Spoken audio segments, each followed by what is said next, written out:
If you want to enable your white label in WebWork, you can do that by going to the settings, then go down to white label, and from here you can go ahead and enable it.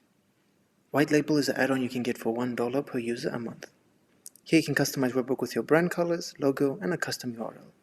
Now to enable it, you just click on it, then go ahead and click turn on, and then from here you can customize your white label. So for example, you can create a custom subdomain.